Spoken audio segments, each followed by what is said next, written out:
How you coming? You know that, my boy. Yes, sir. You know that. What you on? Don't leave, What's the word, bro? Pleasure to see you, bro. You too. Pleasure to meet you. Good. You good? Boy, J Main in here. I think so, man. I got a unit promo. You go up to 3. Hey, different. I was gonna be up there, but I had my homie birthday was the same day he went up there, so I had popped out or what. Oh, my boy. Yeah. What you on? You good? I'm good. Hey, bro. I've been popping out with some new music or whatnot. Yeah, like. I've been seeing you. I follow you. Yeah, I follow you. I'll be paying attention. For sure. My boy Ray Ray, how you feeling, man? I mean, You know. What's the message of the day, Ray Ray? Man, we got to do it correct, but we can't be in no corrections. We coming correct, but we won't be in no corrections. No correction facilities. We gonna do it correct. I just dropped. You say no correction. Yeah, no, like stop. This Obama's first convening MBK. So they got chapters all over. This is the one they establishing in Chicago.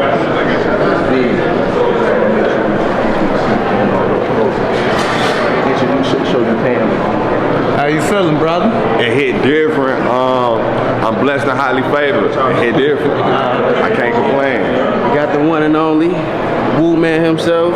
We breaking it down. Big unity coming through. What's up?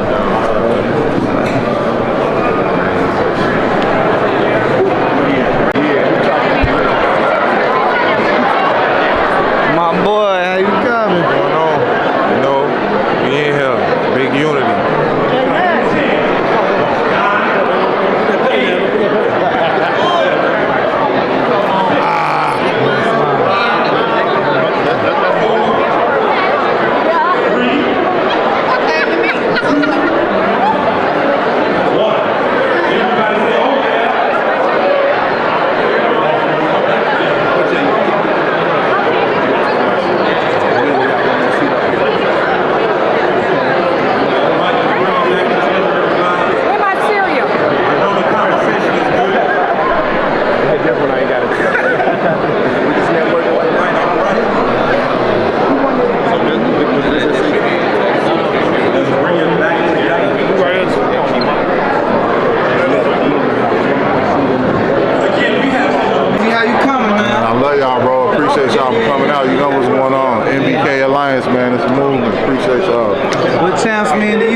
Everything to me, man. It changed my life. Mentorship is very important. Sometimes you gotta see it to believe it, bro. They don't do nothing but show me love, bro. 100%. You know that. Hey, how you doing, bro? Yes, bro. Like I done lost too many people to gun violence game. One of my bestest friends, gang, fresh out of sophomore year. He didn't even make it to sophomore year, gang. Freshman year, got clapped. Right at downtown. Got clapped. Soon as I was finna enter my junior year, my big brother who was working at my school, dead. Wow. Right before I was finna enter my junior year, a month before I got into my junior year. So what you telling us? You finna really be? Yes, you gonna be Superman? Yes, bro. And you gonna be? I'm not, bro. I'm not playing with this. You shit, gonna be bro. successful? Yes, I'm not playing with this. Let him know that I ain't playing with this.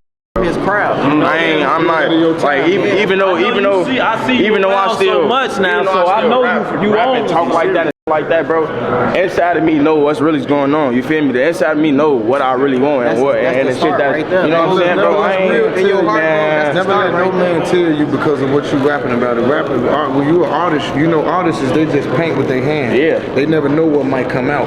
That doesn't mean that the inside of them is not pure. Facts. So you could be rapping what you going through, and as you elevating the game as a rapper, your lyrics gonna get different because your lifestyle gonna get different. Facts. Right now, you can only rap about what you see. Yeah, we can't be because you can take something even from a comedian, because a comedian don't never be scared to go outside your circle and do you, bro. Because your homie now might be giving you backlash like, oh yeah, you doing that, you a goofy. That's something they scared to do, but you man enough to do it. That's gonna make you look good in the end because that's something they scared to do. The only way you gonna really make it in this shit, take a risk, bro. That's the only thing that's really the main thing I've been hearing from a lot of this shit, bro.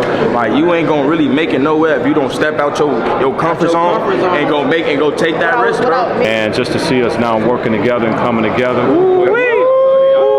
About to get ugly. You hear me?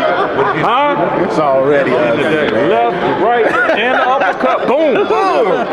Knocking him out. You hear me? Indeed. Love. I definitely appreciate y'all, man. Dr. Blackman, you good? I'm good. Man, real general right here. Soldier right here. Pleasure to meet you. One of the original Jesse White back in the day, huh? Original. Yep. Let's do it.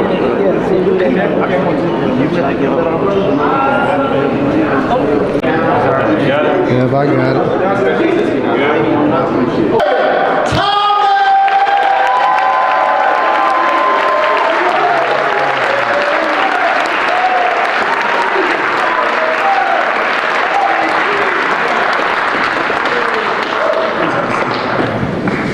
Super excited to be here today.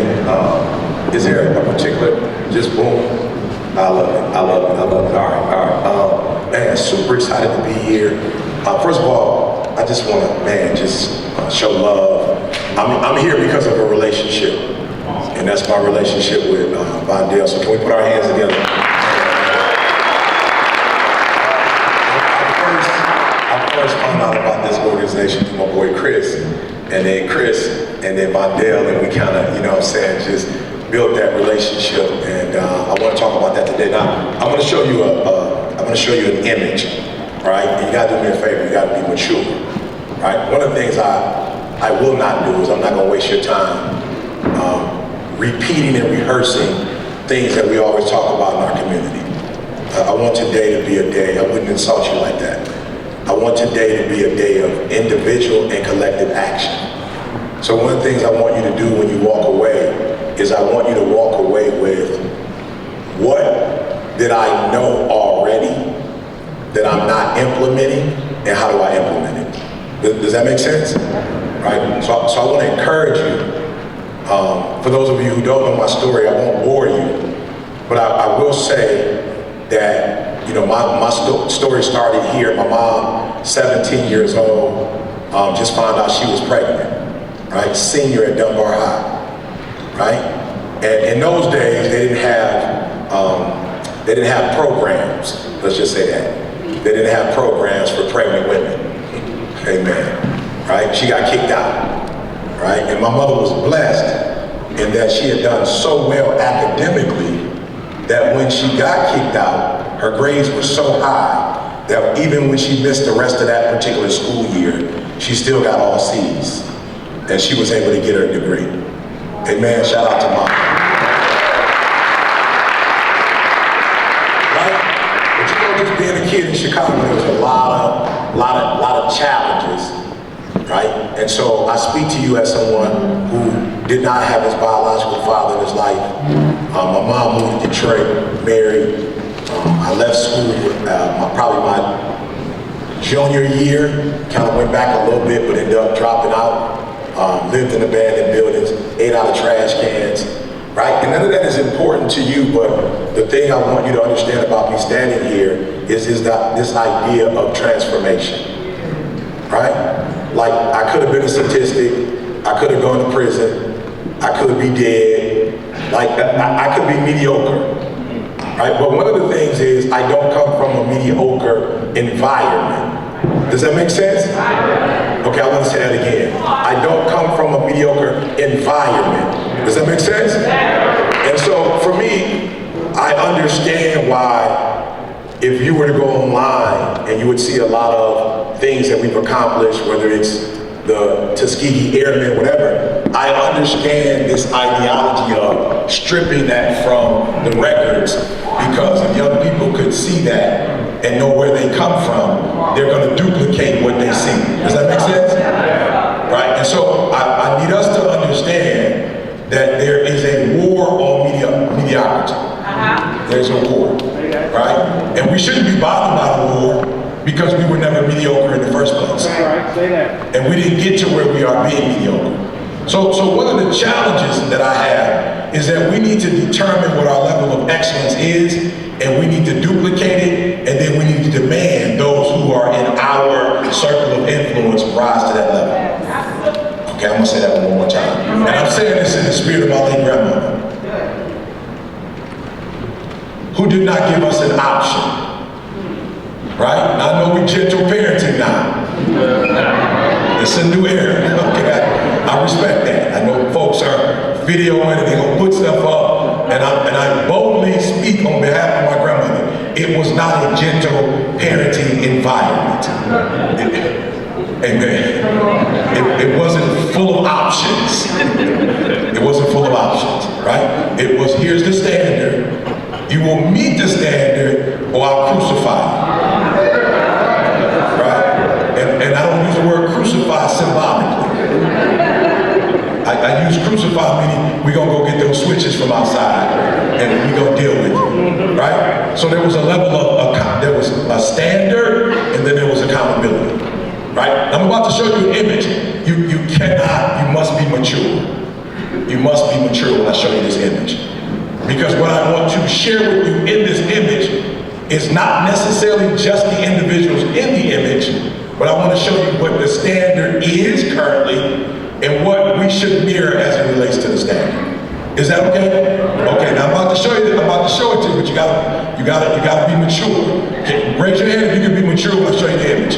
Right? I don't need any. I can't believe I need you to be mature because we're talking about a benchmark, knowing the benchmark, reaching the benchmark, and then excelling the benchmark. Does that make sense? Right, because we have work to do. And we can no longer do the work without doing the work at a level of excellence. Which, by the way, I don't know if you heard it, but I'm not really into titles, so I'm ET, that's who I am. But in the professional realm, I went from GED to PhD, not because I was interested in getting a degree. I wanted to get in this field. So when I studied this field, it was Zig Ziglar, older white male. It was Jim Rohn, older white male. I want to make sure it was Ogmandino, an older white male. And so being from the city, I knew I couldn't compete with them. I couldn't get in that. So I had to study that standard. So I could know the standard. Everybody say no? No. I could meet the standard. Everybody say meet. And then I could excel the standard. So watch this. I exceeded the standard, and now when you go online and you think motivational speaking, you don't see older white males with a suit on. So if you go online now and you look at the top speakers in the game, these are kids that Inky Johnson studied up. When you look at Inky, when you look at Jeremy Anderson, I saw what the standard was. I got a 4-year degree at the HBCU, Oakwood College. I went to Michigan State University for my master's.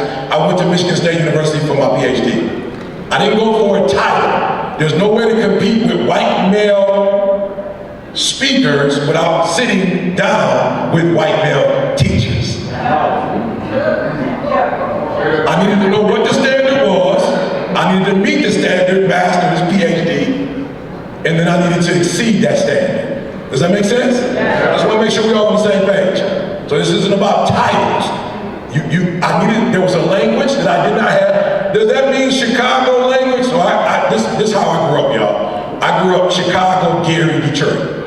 Right? That was all my time was there. My grandfather was in Gary. My mom married, so we moved to Detroit. But she would literally drive back every weekend for 7 years. And then we were here during the summer. So at no point, any of that language that they had did I get. The rules, I didn't know the rules, and I didn't know the code.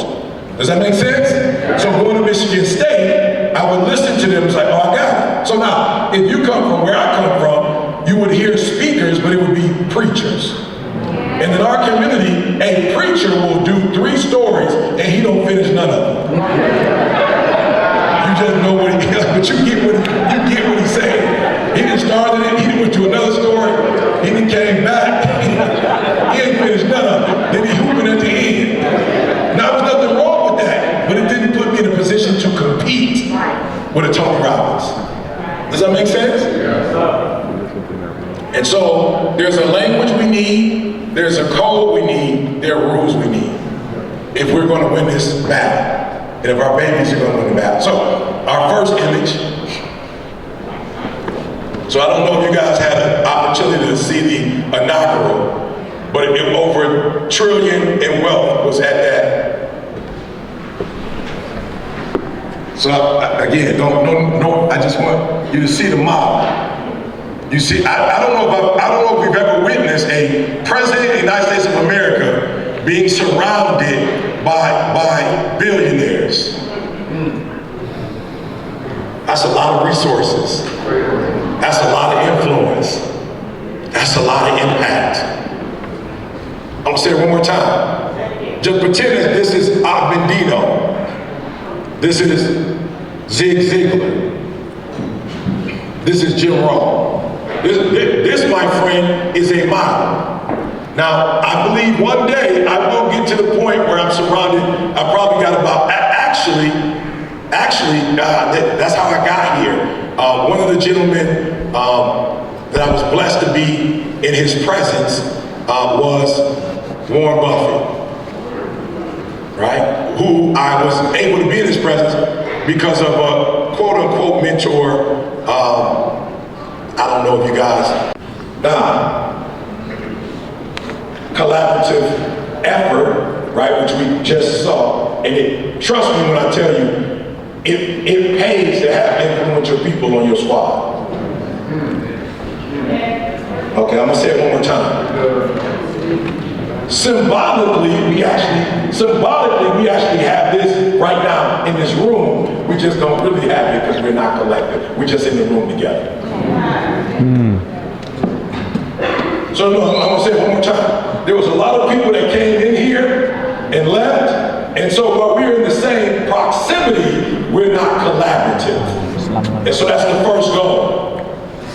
I'm sorry, I can't remember his name, but it was Martin Luther King's mentor, Thurman Howard, who said, contact without fellowship breeds hatred. So what we have is that we are often in contact with one another, but we're not in fellowship with one another, and thus we don't collaborate. Yeah. So when you see myself and my brothers, right? When you see me here, this is a part I told you of a relationship. So when I decided to take a group of kids to Dubai, I could have just taken a group of kids to Dubai that were part of my program. But I saw what Vondell was doing with the kids, but he didn't necessarily have the resources, but he was doing everything in his power to put these kids in that position. And so I shared my resources, I shared my influence, and we were not only taking the kids from Detroit and Lansing, but we took a group of kids from the west side of Chicago to Dubai. And let me tell you something, those kids came back, they will never be the same. So listen to me, we talk about the small level, Champs and Eric Thomas. Now we're talking on a small level. And so we would take them to the Super Bowl every year. I stopped when they went to Vegas. I was like, I can't, in my right mind, take a group of kids to the Super Bowl in Vegas. You know what I'm saying? That's not gonna work out. Right? But I want you to understand that even in our own community, this didn't happen. No, it never, I know you're looking at the picture, you saw what was going to happen. You didn't see what happened. It never manifested. So the first thing I want us to do is we have to have a relationship. Man, I'm telling you, I called Vondell this morning like, bro, I'm on my way out. He was like, man, it wasn't a hurry up and get here for the event. It was, you and Didi be safe, love you, bro, can't wait to hold you. Like every time we together, love you, how's your family? Let's go out to eat, let's do it very closely. We have to fellowship with each other. We've got to get back to what our roots are. We got to fellowship. Yeah, be honest with me. How many of y'all back in the day, family reunions was like on the red? Like you just, grandma was like, we got a family reunion. Our sisters, brothers. Let's be honest. We don't even family reunion like we used to.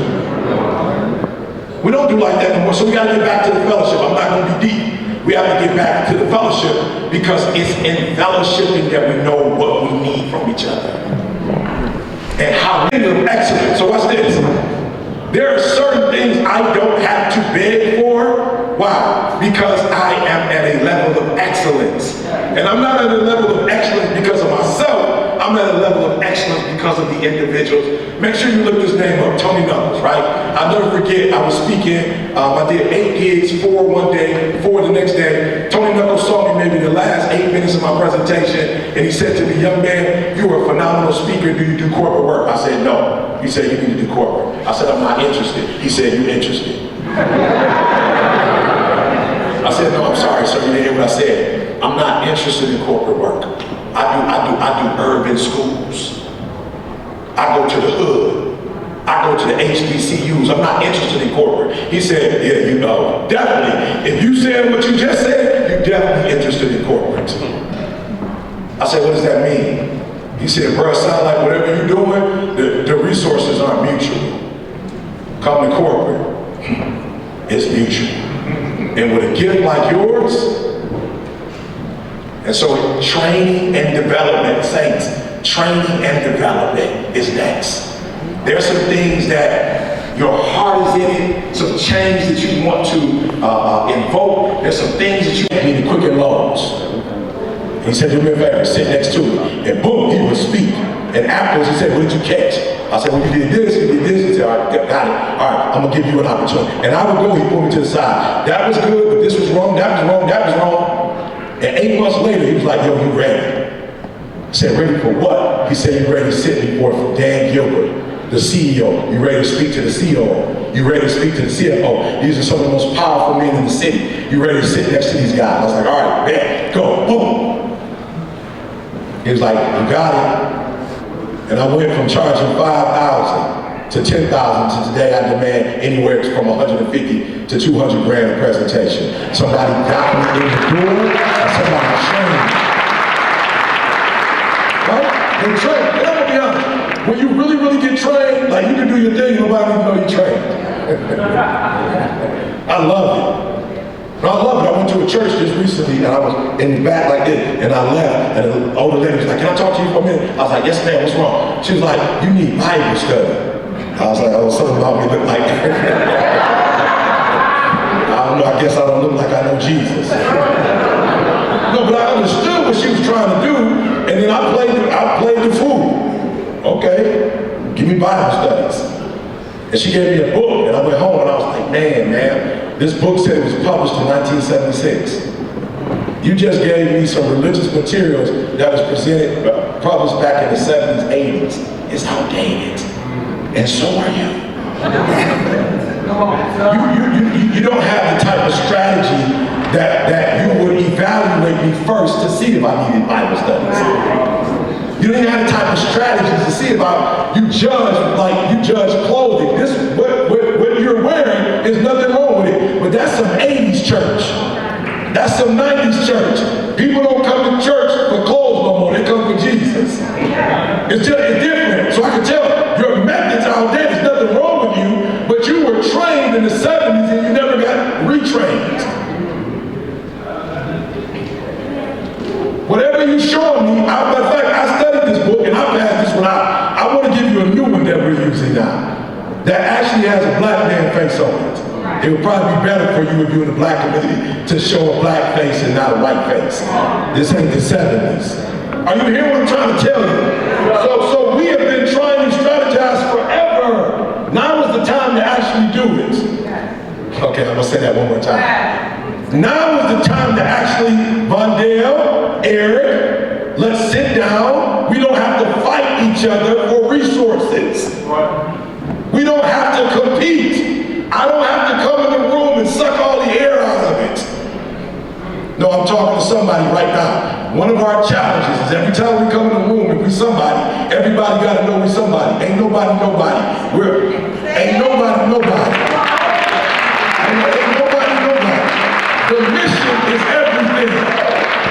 This is not about us individually and who we are and what degrees we have and how many people follow us online and where we live and what we drive. That's why our babies are dying, because we can't come together because we're trying to prove who we are. We don't have to prove who we are. We are no one individually, but collectively. Collectively, we're powerful. Does that make sense? I just want to make sure we get that. I told you, I'm not going to tell you something that you already heard. What I'm telling you is, let's let go of the egos.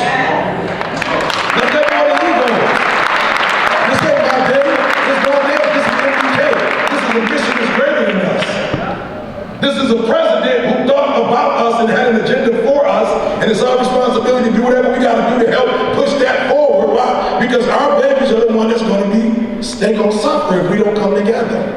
Does that make sense? All right, so just let me I just want to just show you what it looks like when you collaborate. I don't know if you've ever been to Dubai before, but let me just tell you something. When you get to Dubai, you don't even have to talk excellent. It's everywhere. You get to Dubai, I'm telling you, if you Uber in Dubai, they're probably picking you up in the Rolls Royce. Like when you go to Dubai, like everybody's got a Bentley, everybody's got a Rolls Royce. The first time I went, that was like, if you get married, they give you $1 million. No, if you get married, they just bless you with $1 million because they don't want nobody to be broke. It's just a different, and when our babies went over there and they came home and we were asking like, yo, what was it? What did you experience? They was like, man, we didn't hear any ambulance. We didn't hear any police officers. Like, we slept so peak. I said, bro, we just spent $200 grand for y'all to go to Dubai, and you gonna tell me you got a good night's rest? They was like, the mattresses. I said, the what? The mattress? Some of the kids was like, bro, where we come from, everybody got a mattress, and we definitely don't have this type of mattress. They said we didn't have to, you could walk up the street and everybody was nice and speaking, and we never had to look over our shoulders. I was like, what about the steak? What about the hotel? What about the view? In Dubai, it's the only place I've ever been to where there's an ocean and a skyline. I've been in New York, it's a skyline, it ain't no ocean. I've been in Miami, it's an ocean, it ain't no skyline. We put our monies together, we put our energy and our strength together, and this is what we're doing without a loan. I've been in business for almost 20 years, I ain't never took out a loan. Now, you said there's something wrong with a loan, absolutely not, let somebody else have it. We've never gone to the government and asked the government for no money. Somebody else needs that, let them have it. We've never we ain't never done a car wash, let them have it. I just know when you operate at a level of excellence, and you put out 3 videos a day and you start blessing folk, I call a billionaire and she said, I can't wait to meet with you, and I can't wait to tell you what you did for me, and I can't wait to help you with your movement. I'm saying number one, our programs gotta be excellent. We gotta stop just giving our babies hot dogs. I'm just being real, because that's what we be teaching them something, we passing out the hot dogs. Or let's give them the hot dog and tell them what Mondale will tell you, we had a kid called, one of the shop anything you need. I'm building a resort in Jamaica, bring all your teachers, and you have these big pictures of lions, they got lions tatted on their chest. Do you know that when a lion goes out to kill, you have an 80% chance of getting away? Why? Because they ambush you. Meaning they go alone and they go after the animal by themselves. Do you know in any real business or any real marriage or any real reading, if you had a 20% rate, that's failing? But you know why we love to talk about lions? Because of the way they look. We like that external thing. We gotta get past that and get to the root of the work and do the real work. Watch this, this is gonna blow your mind. You know that they call it a lone wolf? They have a 20%, why? Because the lone wolf ambushes. So they go in the community and they do work as an organization by themselves. Because they want all the pub, they want all the credibility, they want to get the grant by themselves, they want to do everything alone because they feel like if I do it with a group, I'm going to lose out. Now I wouldn't suggest you be a hyena, but it's not my personal suggestion, but they do have a 75% kill rate. Why? Because they don't ambush. They're pack scavengers. But in the spirit of Chicago, I would go with the African wild dog. Okay, I'm just gonna say that myself again. I just like the way it sounds. Not the wild dog. The African wild dog has what? 90% chance. Why? Because they pack hunters. All right, we don't got a lot of time, but let me just say this to you. They're the only animal that plays together. A part of their strategy is spending time together, playing together. Why? Because when they play together and when they spend time together, they hunt better together. There's a synergy that they have. There's a spirit that they have. If I could borrow from the Old Testament, they came together as one and they started building something. And their collective spirit was so strong that the Bible says God himself had to stop them. I've never read that before. That's the only place I read it. They were coming together so much. They had one accord. They was building up to heaven. And God was like, ooh, they on their way up here. They about to come all the way up here. Somebody go down there and stop them. Well, no, I'll do it myself. I'm just saying, we can do more together than we can by ourselves. Does that make sense? Okay, all right. What you also may not know is that they're not aggressive. So what they do when they hunt, they have the leader up front. They have another mature one in the back. They have several on the side, several on this side. So they actually do not ambush another animal. What they do, they call it competitive stamina, and they just follow the other animal until it gives out. They can go for 30 minutes, they can go for an hour, and while they're chasing, while you running, and they're talking to each other, having fun and playing. No, go study it. They laughing, they playing, they talking. Is he? No, he seems like he still got energy. Let's keep talking. Let's keep enjoying one another. And then 30 minutes in, it falls and say, all right, let's stop playing, let's get it. They don't exert any energy. Why? Because they're doing it collaboratively.